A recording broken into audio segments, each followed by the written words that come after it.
झारखंड ही नहीं, पूरे भारत में इस समय महिला आरक्षण बिल को लेकर जिस तरह से संसद में पारित नहीं हो पाया, जिस पर अभी सत्ता पक्ष काफी आक्रामक रूप में नजर आ रही है। वहीं अगर बात करें तो विपक्ष भी अपनी सफाई देते हुए कई एक प्रेस वार्ता कर अपनी बातों को साफ रख रहे हैं और अपनी जो प्रतिक्रिया है वो दे रहे हैं। इसी बीच अगर झारखंड के हजारीबाग की बात की जाए तो हजारीबाग के जिला अध्यक्ष, भाजपा के जिला अध्यक्ष विवेकानंद सिंह ने साफ तौर पर विपक्ष को महिला विरोधी बताया। उन्होंने साफ तौर पर बताया कि अब जो आरक्षण बिल है वो कांग्रेस कभी चाहता ही नहीं था कि वो पास हो, क्योंकि उससे उनकी मानसिकता साफ जाहिर हो जाती है। अगर वहीं बात करें तो जो यहाँ सदर के विधायक है प्रदीप प्रसाद, उन्होंने भी साफ तौर पर विपक्ष पे टारगेट करते हुए भी महिला आरक्षण बिल को लेकर बातें कही। उन्होंने साफ तौर पर कहा कि महिला को कभी भी कांग्रेस आगे बढ़ता नहीं देखना चाहती है। वहीं अगर बात करें तो हजारीबाग से कांग्रेस नेता संजय तिवारी ने साफ तौर पर कहा है कि भारत में पहली बार अगर महिला प्रधानमंत्री बनी है तो उसका देन प्रधानमंत्री कांग्रेस पार्टी को ही जाता है।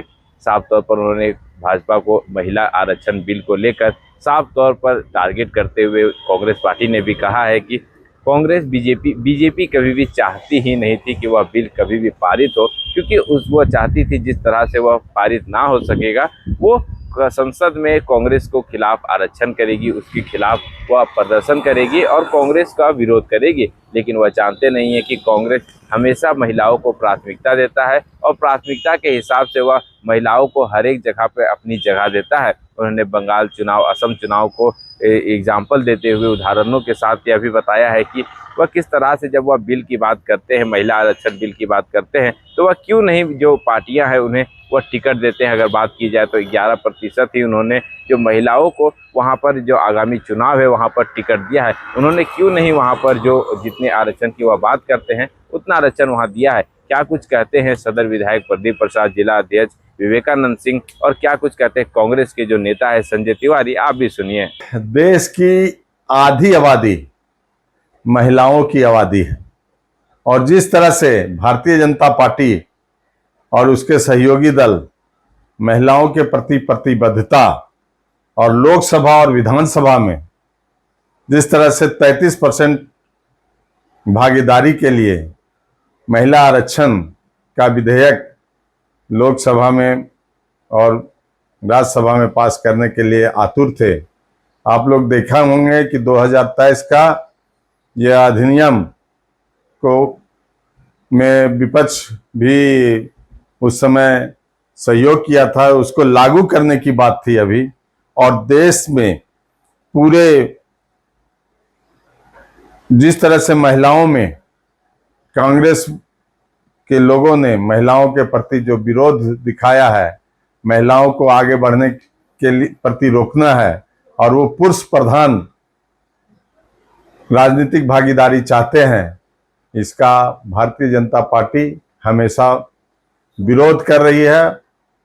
अभी हमारा विधेयक भले ही लोकसभा में पारित नहीं हुआ है, लेकिन अभी हम लोग कभी टूटे हैं अभी, लेकिन झुके नहीं हैं। हम महिलाओं के लिए हमेशा आगे भी कार्य करते रहेंगे और ये लड़ाई हमारी जारी रहेगी कि महिलाओं को जब तक उनकी मांग पूरी नहीं हो जाती है तब तक हम लोग इसका आंदोलन चलाते रहेंगे।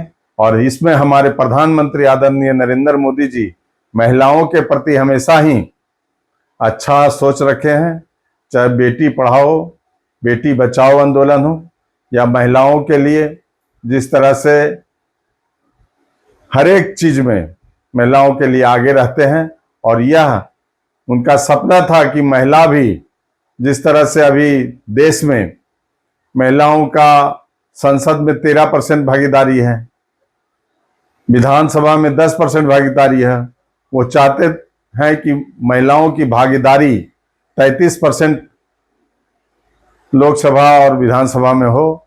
इसके लिए वो विधेयक पास करना चाह रहे थे, क्योंकि विकसित भारत के लिए जब तक हमारी महिलाएं राजनीतिक क्षेत्र में, सामाजिक क्षेत्र में प्रतिनिधित्व नहीं करेगी तब तक देश हमारा विकसित नहीं हो सकता है, आत्मनिर्भर नहीं हो सकता है।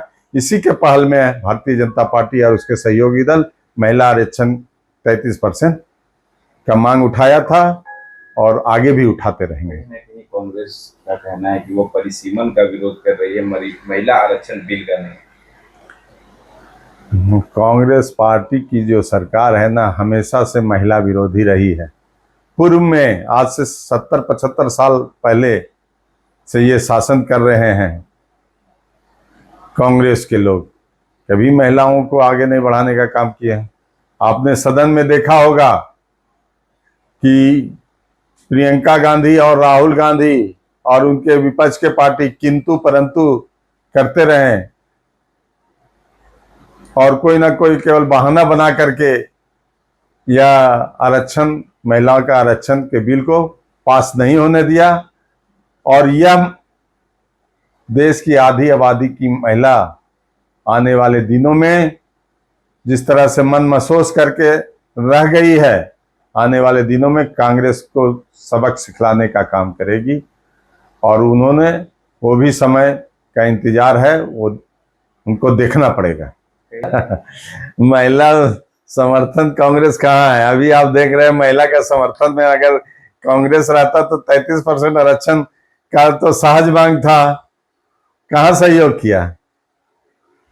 ये स्पष्ट है कि कांग्रेस महिला विरोधी है, वो महिलाओं को आगे देखना नहीं चाहती। ये मांग आगे भी संसद में उठाई जाएगी। महिला मोदी जी शुरू से ही महिलाओं के प्रति हमेशा उनके उत्थान के लिए हमेशा तत्पर रहते हैं।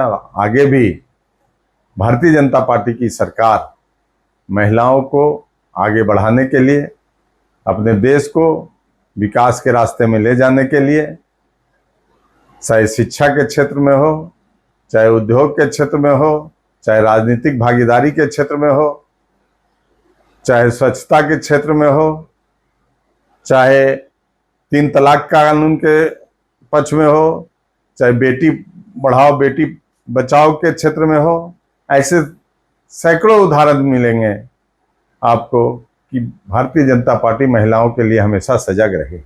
पहले तो ये बता दें कि जो पार्टी महिला का सम्मान नहीं करना जानती है, भारतीय जनता पार्टी के लगभग 40 से 45 एमएलए एमपी रेप केस में फंसे हुए हैं, रेपिस्ट है, और वो महिलाओं को आरक्षण देने की बात करते हैं। पहले तो आप सम्मान देना सीखिए। और दूसरी बात ये बता दें कि महिला आरक्षण बिल 2023 में ही पास हो चुका है, फिर किस आरक्षण की बात कर रहे हैं? और जहाँ तक कांग्रेस पार्टी की बात है, सबसे पहले महिला प्राइम मिनिस्टर कांग्रेस पार्टी ने दिया। कांग्रेस पार्टी के राष्ट्रीय अध्यक्ष पहली महिला कांग्रेस में बनी। भारत का राष्ट्रपति पहली बार कांग्रेस पार्टी ने महिला को राष्ट्रपति बनाया। लोकसभा का अध्यक्ष कांग्रेस पार्टी ने महिला को बनाया। तो कांग्रेस पार्टी तो महिलाओं को सम्मान देती है। आरक्षण की जहाँ तक बात है, ये ढकोसला करना जानते, ये भी चाहते थे कि महिला आरक्षण पास नहीं हो। जब एक बार पास हो चुका है, फिर किस महिला आरक्षण की बात कर रहे हैं? 2023 में महिला आरक्षण बिल पास हो चुका है, लोकसभा और राज्यसभा दोनों से। तो कांग्रेस पार्टी महिलाओं को सम्मान देना जानती है, महिलाओं को सम्मान देती है। ये सिर्फ बातें करते हैं और इनकी दोहरी चाल और चरित्र जो है वो जनता के बीच में है। ये कभी नहीं चाहते हैं कि महिलाओं को सम्मान दिया जाए। आप जाके देख लीजिए, अभी बंगाल में चुनाव हो रहा है, 11% ही महिलाओं को इन्होंने टिकट दिया है। किस महिला की सम्मान और कौन सा आरक्षण देने की बात करते हैं? आप टिकट में ही, अगर वहां आरक्षण बिल पास नहीं हुआ कोई बात नहीं, आप वहां पर 33% आप महिला को टिकट दे देते, तब जानते कि आप महिलाओं के पक्षधर हैं। परिसीमन का कांग्रेस पार्टी इसलिए विरोध कर रही है कि ये जो सरकार अभी चल रही है केंद्र में, ये चाहती है कि पूरे देश को 2 फाड़ कर दिया जाए, साउथ और नॉर्थ। इस तरह की बातें चल रही है। अरे जब तक ये देश एकजुट नहीं रहेगा तब हम मजबूत कहाँ रहेंगे? तो ये इस तरह का परिसीमन करके आप देश का बंटवारा मत कर दीजिए। इसलिए कांग्रेस पार्टी देश को एकजुट और मजबूत रखने के लिए इसका विरोध कर रही है। हतप्रभ है, पूरा देश इस तरह को समझ नहीं पा रहा है, खास करके माताएं बहनें नहीं समझ पा रही है। जो अधिकार दिलाने के लिए सारे दल के लोग महिलाओं को अधिकार दिलाने के लिए बढ़ चढ़ करके बोलते हैं, या सत्ता पक्ष हो या विपक्ष हो, लेकिन जब उनको अधिकार दिलाने के बाद बिल पेश हुई तो कांग्रेस पार्टी अपने आप में जो उनका रवैया था महिला विरोधी वो सामने उजागर हो गया। कांग्रेस 70 साल सरकार में रही, कभी महिलाओं को अधिकार दिलाने का बात नहीं किया। जब मोदी जी इसको लेके आए थे तो मोदी जी से लड़ाई करते करते देश के लिए माताओं बहनों को आप नीचा दिखा दिए। माताओं बहनों का जो अधिकार था उसको दिलाने में अब मोदी जी को हराने के लिए जो हमारी नारी शक्ति थी उनको आपने हराने का प्रयास किया है।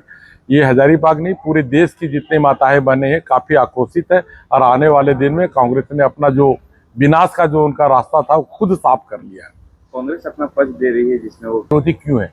1971 में जब 543 सीट किया गया था उस समय जनसंख्या 70 करोड़ थी और अभी जनसंख्या जस्ट दुगुना हो गई, तो सीट भी तो दुगुना होने चाहिए। ये बिल पास होने के बाद परिसीमन लागू होने से 800-850 सीट करीब आने वाला था। तो एक जनप्रतिनिधि, मान लीजिए हमें 5 लाख लोगों को संबोधित करना पड़ता है, अगर 2.5 लाख का हम करेंगे तो हमें भी सहूलियत होगी, जनप्रतिनिधियों को भी सहूलियत होगी। उससे ज़्यादा कोई कार्य कर नहीं सकता।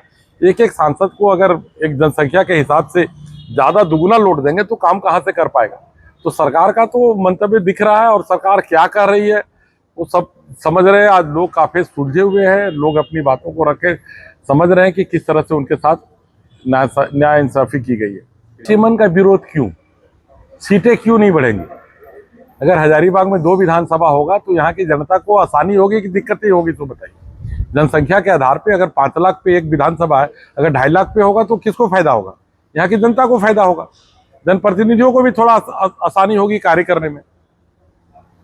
तो अगर जनसंख्या बढ़ा है तो सीट भी बढ़ना चाहिए। सुना किस तरह से सत्ता पक्ष और विपक्ष आमने सामने नजर आ रही है। महिलाओं को जो राजनीति आधी आबादी है उनके खिलाफ यह जो मोर्चा खोला गया है, लगातार जो बीजेपी है वह 25 तारीख को राज्य के राजधानी में भी अपना प्रदर्शन करेगी और महिलाओं के हक की लड़ाई के लिए भी उन्होंने बात कही है। जिस तरह से यह जो मामला सूल पकड़ रहा है, कहाँ जाकर इसका अंत होगा, क्या किस तरह से यह बिल पारित हो पाता है या नहीं पारित होता है, वो भी देखने वाली बात होगी। फिलहाल के लिए इतना ही। मैं रुपेश कुमार, मिरर मीडिया, हजारीबाग।